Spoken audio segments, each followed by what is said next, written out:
Episode 29 start होता है और अब हमें फ्लैशबैक सीन दिखाया जाता है जिसमें सेओनजून ने डोक्योंग को उस बिल्डिंग में गन पॉइंट किया हुआ था। देन सेओनजून उसे लीजुन और येजी के बारे में पूछती है तो डोक्योंग उसे साथ आने के लिए कहता है। वो उसे सेकंड फ्लोर पर ले जाता है जहाँ 2 चेयर्स पड़ी हुई थी। अब ये देखकर सेओनजून उसे दोबारा उन दोनों के बारे में पूछती है, जिस पर डोक्योंग कहता है कि वो लोग चले गए, मैंने उन्हें छोड़ दिया था और तुम्हें मिंजे ने ये भी बताया होगा कि उन बॉम्ब्स के टाइमर्स को ऑफ नहीं किया जा सकता। अब ये सुनते ही सेओनजून काफी शॉक हो जाती है। उसकी समझ आ जाता है कि डोक्योंग ने उन दोनों के बॉम्ब्स को ऑन करके यहाँ से भेज दिया है। देन डोक्योंग कहता है कि तुम्हें क्या लगता है मैंने तुम्हें बिना वजह यहाँ बुलाया, तुम्हें लगा शायद मैं तुम्हारे उस ईमेल वाले नाटक को देखकर खुश हो जाऊंगा। दरअसल डोक्योंग को पता चल चुका था कि वो ईमेल सेओनजून ने नहीं बल्कि जैसन ने उसके पास सेंड की थी। देन डोक्योंग उसे कहता है कि जैसन मेरा दर्द कभी नहीं समझ सकता। मेरे आसपास के लोगों ने मुझसे कहा था कि मैं बड़ा होकर अपने बाप की तरह सीरियल किलर बनूंगा और उस टाइम मुझे कितना बुरा लगा होगा जब जैसन ने मुझे बताया था कि मैं पुलिस के सामने सुसाइड करूंगा, लेकिन मेरी फीलिंग्स को तो कोई समझ ही नहीं सकता। सेओनजून उसे पूछती है कि जब तुम्हें पता चल चुका था कि वो ईमेल मैंने नहीं बल्कि जैसन ने की है तो तुमने ऐसे रिएक्ट क्यों किया जैसे तुम्हें इस बात का पता ही ना हो। जिस पर डोक्योंग कहता है कि मैं जानना चाहता था कि तुम्हें अंदर से कैसा लग रहा है। तुमने मुझसे दिल से माफी मांगी थी बिकॉज इस सब की शुरुआत तुम्हारे फादर की वजह से ही हुई थी, लेकिन तुम तो काफी बेशरम निकली, तुम्हारा इरादा सिर्फ मुझे पकड़ने का था। जिस पर सेओनजून कहती है कि पहले तुम ही ने अपनी हद पार की थी। तभी सेओनजून हवा में एक फायर करते हुए डोक्योंग को घुटनों पर बैठने के लिए कहती है और उसे उस बॉम्ब का अनलॉक कोड पूछती है, लेकिन डोक्योंग इमोशनल होते हुए कहता है कि क्या तुमने कभी ये सोचा है कि मैं सुसाइड क्यों करूंगा। जिस पर सेओनजून कहती है कि तुम्हारा सुसाइड करने का चाहे कोई भी रीजन हो, लेकिन ऐसा करने से तुम्हारे जुर्म नहीं मिटेंगे। और तुम्हें क्या लगता है क्या सुसाइड करने के बाद लोग तुम्हें एक मासूम मुजरिम समझेंगे? नहीं, वो तुम्हें एक खूनी के रूप में ही याद करेंगे। और अब मुझे बताओ कि क्या तुम अभी भी सुसाइड करोगे? जिस पर डोक्योंग कहता है कि नहीं, मैंने अपना प्लान बदल दिया है। अब ये कहते ही डोक्योंग एकदम से सेओनजून का हाथ पकड़कर उसकी टांग में बेहोशी का इंजेक्शन लगा देता है, जिस कारण सेओनजून अनबैलेंस्ड हो जाती है। देन डोक्योंग कहता है कि इस सब का जिम्मेदार जैसन होगा, वो सब लोग जैसन की वजह से मारे जाएंगे और अब मैं देखना चाहता हूँ कि तुम्हारे प्यार में कितनी ताकत है। जैसन अब उन लोगों को बचाएगा या फिर तुम्हें। जिसके बाद जैसन भी बाकी ऑफिसर्स के साथ यहाँ पहुँचता है और ये लोग सेओनजून को हर जगह फाइंड करते हैं, लेकिन वो इन्हें कहीं भी नहीं मिलती। हालांकि जैसन सेओनजून को उसके लॉकेट के जरिए ट्रैक कर रहा होता है जिसकी लोकेशन इसी जगह शो हो रही थी, लेकिन फिर भी ये लोग उसे नहीं ढूंढ पा रहे थे। साथ ही साथ ये लोग उस टैक्सी को भी ट्रैक करते हैं, जिससे इन्हें पता चल जाता है कि लीजुन पुलिस स्टेशन नहीं बल्कि अपने ऑफिस गया है। इसी बीच जैसन की नजर डोक्योंग पर पड़ती है जो कि उसी के सामने से गाड़ी लेकर निकलता है और सेओनजून की लोकेशन भी उसकी गाड़ी में ही शो हो रही थी। अब ये देखते ही जैसन उसका पीछा करता है और इसी बीच फ्लैशबैक से हमें ये भी दिखाया जाता है कि जैसन येजी की मौत को भी नहीं देख पाया था। इन्हें नहीं पता था कि डोक्योंग येजी को कहां भेजेगा, लेकिन फिर जैसन ने काफी सारे लोगों की फोटोज देखकर ये पता लगाया कि वो और किसकी मौत नहीं देख सकता, जिस दौरान उसे लीजुन की वाइफ जीवोन की मौत भी नहीं दिखाई दी, यानी कि जीवोन भी जैसन की वजह से मरने वाली थी। अब ये देखते ही जैसन समझ गया था कि डोक्योंग येजी को जीवोन के पास भेजेगा और वो जीवोन के जरिए लीजुन को ब्लैकमेल करेगा। जिसके बाद हम येजी को देखते हैं जो कि उस जेल में जाकर जीवोन से मिलने के लिए फॉर्म फिल करती है। डोक्योंग ने येजी के कोट पर एक कैमरा भी लगाया हुआ था, जिस कारण वो येजी के आसपास नजर रखे हुए था। तभी प्रिजनर गार्ड येजी को उसके आईडी कार्ड के साथ एक नोट देती है जिस पर लिखा था कि अपनी बॉडी को बिना घुमाए लेफ्ट साइड देखो। अब जैसे ही येजी लेफ्ट साइड देखती है तो यहाँ 2 डिटेक्टिव्स पहुंच चुके थे जो कि दूर से येजी को एक नोटपैड के जरिए कहते हैं कि हम तुम्हारी हेल्प करने के लिए आए हैं, इसलिए चिंता मत करो और हमारे इंस्ट्रक्शन को फॉलो करो। इधर हम जैसन को देखते हैं जो कि डोक्योंग का पीछा कर रहा होता है और वो उसका पीछा करते करते हाना डेली की बिल्डिंग पर पहुंचता है जहां लीजुन का ऑफिस है। अब यहाँ पहुंचते ही जैसन को याद आता है कि डोक्योंग इसी बिल्डिंग के रूफ टॉप पर सुसाइड करेगा। खैर वो फटाफट डोक्योंग का पीछा करते हुए पार्किंग में पहुंच जाता है। हालांकि डोक्योंग उसे देख भी लेता है, लेकिन वो जैसन को इग्नोर करके यहाँ से ऊपर चला जाता है। देन जैसन डोक्योंग की कार को चेक करता है और जैसे ही वो कार की डिग्गी ओपन करता है तो उसमें सेओनजून का वही ट्रैकर लॉकेट पड़ा हुआ था, यानी कि डोक्योंग को उस लॉकेट के बारे में पता चल चुका था, इसलिए उसने जैसन को बेवकूफ बनाया। जिसके बाद हमें लीजुन को दिखाया जाता है जो कि उस बिल्डिंग की लॉबी में जाकर सभी लोगों को अवेयर करता है कि कोई भी अपनी जगह से मत हिलना वरना ये बॉम्ब फट जाएगा। इसी बीच ऑफिसर हान, जय और सू भी यहाँ पहुंच जाते हैं, लेकिन डोक्योंग ने लीजुन के ऊपर भी कैमरा लगाया हुआ था जिस कारण ये लोग लीजुन की हेल्प नहीं कर पा रहे थे। जिसके बाद हम डोक्योंग को लिफ्ट के अंदर देखते हैं जो कि अपने टैब से येजी और लीजुन को देख रहा था। इसी बीच पार्क भी इसी लिफ्ट में आ जाता है जो कि सेरेमनी को लेकर फोन पर किसी से बात कर रहा था। अब जैसे ही वो डोक्योंग की ओर देखता है तो वो डोक्योंग को पहचान पहचान लेता है बिकॉज उसने भी डोक्योंग से काफी सवाल किए थे। खैर अब जैसे ही पार्क लिफ्ट से बाहर निकलता है तो डोक्योंग चाकू से उसे होल्ड कर लेता है। देन पार्क डोक्योंग से रिक्वेस्ट करता है कि प्लीज मुझे जाने दो और उसकी ये बात ली जुन भी अपने ईयरफोन से सुन लेता है और ये सुनते ही ली जुन डोक्योंग से काफी ज्यादा रिक्वेस्ट करता है कि पार्क को जाने दो, उसने तुम्हारा क्या बिगाड़ा है। पर तभी ली जुन को पार्क के चिल्लाने की आवाज आती है, यानी कि डोक्योंग ने उसे चाकू मार दिया था। इधर जैसन ऊपर पहुंचता है और देखता है कि पार्क लिफ्ट के अंदर खून से सना हुआ था। अब ये देखते ही जैसन इस बारे में हान को बताता है और फटाफट पैरामेडिक्स को बुलाने के लिए कहता है। साथ ही साथ जैसन पार्क को डोक्योंग के बारे में भी पूछता है तो पार्क उसे बता देता है कि डोक्योंग रूफटॉप पर गया है। देन पैरामेडिक्स यहाँ पहुंच जाते हैं और पार्क को फर्स्ट एड देते हैं। इधर जैसे ही डोक्योंग रूफटॉप पर पहुंचता है तो वहाँ चीफ नैम और जोएल सहित कई सारे डिटेक्टिव्स ऑलरेडी मौजूद थे। दरअसल जैसन ने इन सभी को पहले ही इस बिल्डिंग के बारे में बता दिया था। देन ये सभी लोग डोक्योंग को गन पॉइंट करते हैं, लेकिन डोक्योंग के हाथ में ली जुन के बॉम्ब का रिमोट था, इसलिए वो इन सभी को पीछे रहने का बोलता है। अब यहाँ डोक्योंग की मदर भी होती है जो कि डोक्योंग को ये सब रोकने के लिए कहती है, लेकिन डोक्योंग उसे कह देता है कि आपको तो मेरी मौत देखनी चाहिए, इसलिए मुझे और उकसाने की कोशिश मत करो।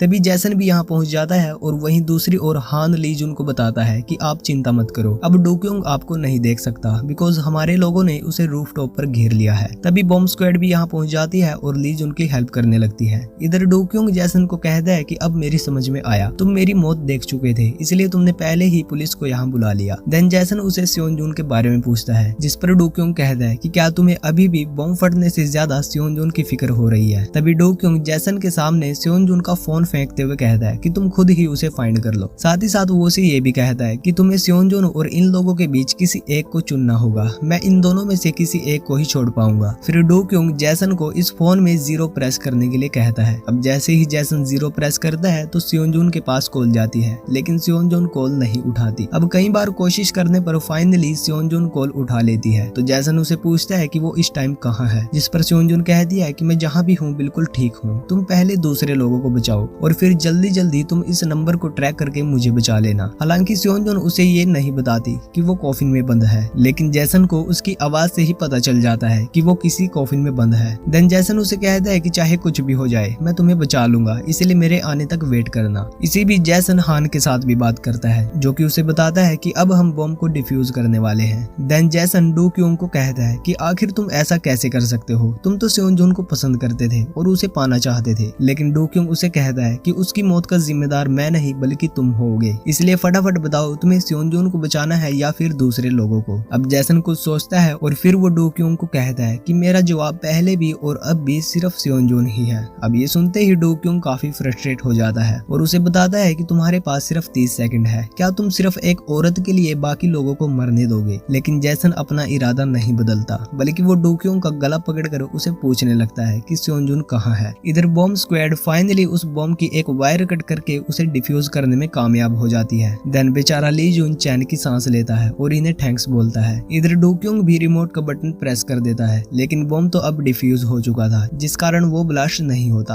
अब ये देखकर डोक्योंग के होश उड़ जाते हैं। देन जैसन उसे बताता है कि बॉम्ब ऑलरेडी डिफ्यूज हो चुका है। साथ ही साथ जैसन ये भी कहता है कि शायद तुम भूल चुके हो कि मैं लोगों की मौत देख सकता हूँ। मैंने लीजुन की मौत देखी थी, लेकिन उस टाइम मेरी ये समझ नहीं आया कि बॉम्ब फटने से पहले आखिर लोग वहाँ से भागे क्यों नहीं। पर फिर मैंने देखा कि तुमने लीजुन के ऊपर कैमरा लगाया हुआ था, जिस कारण तुमने सभी लोगों को डरा रखा होगा। उधर येजी शुरू से ही ईओडी टीम का साथ दे रही थी। मुझे पता था कि तुम येजी के बॉम्ब को पहले ही ब्लास्ट कर दोगे, इसलिए हमने रिमोट के सिग्नल को रोकने के लिए सिग्नल जैमर्स लगा दिए थे और येजी के बॉम्ब को काफी पहले ही डिफ्यूज कर दिया था। और अब जब तुमने मुझसे ये कहा कि मुझे सियोनजून को बचाना है या लोगों को, तभी मैंने सुना कि बॉम्ब डिफ्यूज हो चुका है, इसलिए मैंने सियोनजून को बचाने का फैसला लिया। अब ये सब पता लगने पर डोक्योंग के होश उड़ जाते हैं। देन जैसन डोक्योंग की मौत देखता है, जिसमें अब डोक्योंग खुद को गोली मार लेगा और बिल्डिंग से नीचे गिर जाएगा। इसी बीच हम सियोनजून को भी देखते हैं, जो कि एक ट्रक के अंदर कॉफिन में बंद थी। हालांकि उस ट्रक के पास पुलिस वाले घूम रहे थे, लेकिन इन्हें जरा भी अंदाजा नहीं था कि सियोनजून इसी ट्रक में है। इधर डोक्योंग की मौत देखने के बाद जैसन उसे कहता है कि अब तुम्हारी मौत तुम्हारे हाथ में है, इसलिए खुद को मारने की कोशिश मत करना और अब तुम मुझे बता दो सियोनजून कहाँ है। लेकिन डोक्योंग ये कहते हुए बाउंड्री पर चढ़ जाता है कि मैं अब समझ गया हूँ, मेरी मौत देखने के बाद शायद तुम भी काफी परेशान हुए होगे, लेकिन तुम्हें मेरा दर्द तभी समझ आएगा जब तुम अपने किसी करीबी को खो दोगे और तुम सियोनजून को कभी भी नहीं ढूंढ पाओगे। तभी डोक्योंग अपने कोट से गन निकालता है, लेकिन इससे पहले वो खुद को शूट कर पाता। जैसन उसे अनबैलेंस्ड कर देता है, जिस कारण ये दोनों ही बिल्डिंग से नीचे गिर जाते हैं। लेकिन गाइज फिर हम देखते हैं कि ये दोनों नीचे फ्लोर पर नहीं बल्कि एक मैट्रेस पर गिरते हैं, बिकॉज जैसन ने ये सब कुछ पहले से ही प्लान कर लिया था। उसे पता था कि डू क्योंग बिल्डिंग के किस साइड से नीचे गिरेगा। अब खुद को जिंदा देखकर डू क्योंग काफी शौक हो जाता है। देन जैसन उसका गला पकड़कर कहता है कि मैं सेओनजून को ढूंढ लूंगा, इसलिए मुझे बता दो कि वो कहाँ पर है। लेकिन डू क्योंग उसे अब भी इस बारे में नहीं बताता, जिसके बाद इस इंसिडेंट की न्यूज हर जगह फैल जाती है और इधर सभी लोग सेओनजून को फाइंड करने में लगे हुए थे। हालांकि जैसन सेओनजून से बात करता है, लेकिन कुछ ही देर में सेओनजून के फोन की बैटरी लो हो जाती है। अब जैसन काफी गुस्से में डू क्योंग को गाड़ी से बाहर निकालता है और उसका गला पकड़कर उसे सेओनजून के बारे में पूछता है, लेकिन डू क्योंग बताने के लिए तैयार ही नहीं था। देन जैसन उसे कहता है कि मैं तुमसे भीख मांगता हूँ, वो सब लोग बच गए हैं, अब सब कुछ अच्छा है, लेकिन आखिर में सेओनजून मारी जाएगी। तुम उसे पसंद करते हो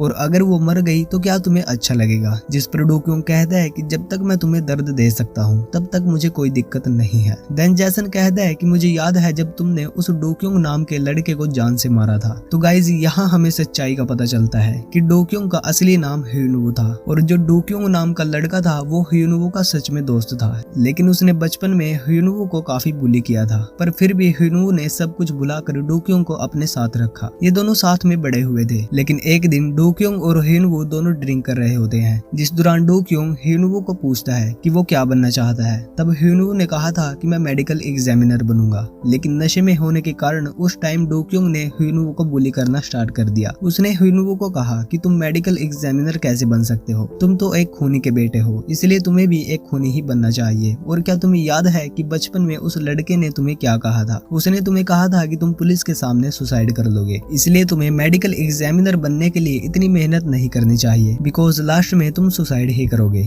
इसलिए अब तुम ये सब छोड़कर एक सीरियल किलर बन जाओ। अब डू क्योंग ने तो ये बात मजाक में ह्यूनुवो को कही थी, लेकिन ह्यूनुवो को इस बात से काफी गुस्सा आया, बिकॉज वो अपना पास्ट भूल चुका था। इसलिए ह्यूनुवो ने सबसे पहले डू क्योंग को ही मार डाला और फिर उसने अपनी आइडेंटिटी को हाइड करके अपना नाम डू क्योंग रख लिया था। खैर अब जैसन डू क्योंग को इमोशनली काफी समझाता है कि तुमने मुझसे कहा था कि तुम मुझे दर्द देना चाहते हो, लेकिन अगर सेओनजून मर गई तो तुम सारी जिंदगी खुद भी दर्द में रहोगे। तुम्हें भी इस बात का पता है, इसलिए तुमने खुद को मारने की कोशिश की थी। तुम्हें लगता है कि शायद ऐसा करने से सब खत्म हो जाएगा, लेकिन ऐसा नहीं होगा। तुम अभी भी खुद को मारना चाहते हो, बिकॉज तुम खुद को एक किलर की फॉर्म में एक्सेप्ट नहीं करना चाहते। इसलिए प्लीज अब तुम अपना मन बदल लो। तुमने मुझसे कहा था कि तुम सेओनजून की वजह से ही आज तक जी रहे थे, इसलिए प्लीज मुझे बता दो सेओनजून कहाँ है। देन डू क्योंग उसे कहता है कि तुम तो काफी इमोशनल हो गए। मैंने नहीं सोचा था कि तुम मुझे समझने के लिए इतनी कोशिश करोगे, लेकिन तुम्हारी ये बातें सुनने के बाद मैं और भी जल्दी मरना चाहता हूँ। गाइस सच में ये मोमेंट काफी ज्यादा इमोशनल होती है। जैसन डू क्योंग के सामने काफी रोता है, लेकिन डू क्योंग उसे कुछ नहीं बताता। जिसके बाद जैसन अपने दिमाग पर जोर डालता है और वो पुलिस की गाड़ी लेकर उस जगह जाता है जहाँ उसने डू क्योंग को गाड़ी से जाते हुए देखा था। फिर जैसन सेओनजून के पास कॉल करता है और किस्मत से सेओनजून कॉल उठा भी लेती है। जैसन उसे पूछता है कि क्या वो ठीक है, लेकिन ऑक्सीजन की कमी से सेओनजून को बेहोशी हो रही थी। फिर जैसन अपनी कार का हॉर्न बजाकर उसे पूछता है कि क्या उसे हॉर्न की आवाज सुनाई दे रही है। एंड फाइनली उस ट्रक के पास आते ही सेओनजून को हॉर्न की आवाज सुनाई दे जाती है और वो जैसन को इस बारे में बता देती है। देन सभी ऑफिसर्स फटाफट यहाँ पहुँच जाते हैं एंड काफी कोशिश के बाद आखिरकार ये लोग सेओनजून को ढूंढ ही लेते हैं, लेकिन ऑक्सीजन की कमी से अब सेओनजून अनकॉन्शियस हो चुकी थी। खैर अब सेओनजून को हॉस्पिटल ले जाया जाता है, जिसके बाद हमें कोर्ट का सीन दिखाया जाता है जहाँ डू क्योंग के केस को लेकर हेयरिंग होती है। अब क्योंकि वे 20 साल पहले वाले केस स्टैच्यू ऑफ लिमिटेशन के कारण एक्सपायर हो चुके थे, इसलिए किम्सू को कुछ ही सालों की सजा होती है, लेकिन डू क्योंग को उम्र कैद की सजा सुनाई जाती है। जैसन ने भी डू क्योंग को मारने की कोशिश की थी, इसलिए जैसन को भी 4 साल की सजा होती है। हालांकि अब सब कुछ बदल चुका था, लेकिन अब भी जैसन सेओनजून की मौत को नहीं देख पा रहा था। जैसन हर रोज सेओनजून के लिए लेटर रिकॉर्ड करता था ताकि वो सेओनजून को बता सके कि वो उसे कितना मिस करता है। लेकिन इसी बीच हमें ये भी पता चलता है कि काफी टाइम बीत जाने के बाद भी सेओनजून को होश नहीं आ रहा था। अब फाइनली 4 साल बीत जाते हैं। देन जैसन को जेल से रिलीज कर दिया जाता है और अब फाइनली सेओनजून को भी होश आ जाता है। सेक्रेटरी सेओनजून को सब कुछ बताती है कि कैसे डू क्योंग और जैसन को जेल हुई और कैसे जैसन ने जेल में अपना टाइम बिताया। वो उसे बताती है कि जैसन जेल में भी स्टार बन चुका था। सभी कैदियों को पता चल चुका था कि जैसन मौत देख सकता है। वो सभी लोग जैसन को अपनी मौत पूछ कर परेशान करते थे, इसलिए एट लास्ट जैसन ने झूठ बोल दिया कि बिल्डिंग से गिरने की वजह से उसकी एबिलिटी चली गई, इसलिए अब उसे किसी की भी मौत नहीं दिखाई देती। जेल में जैसन का टाइम काफी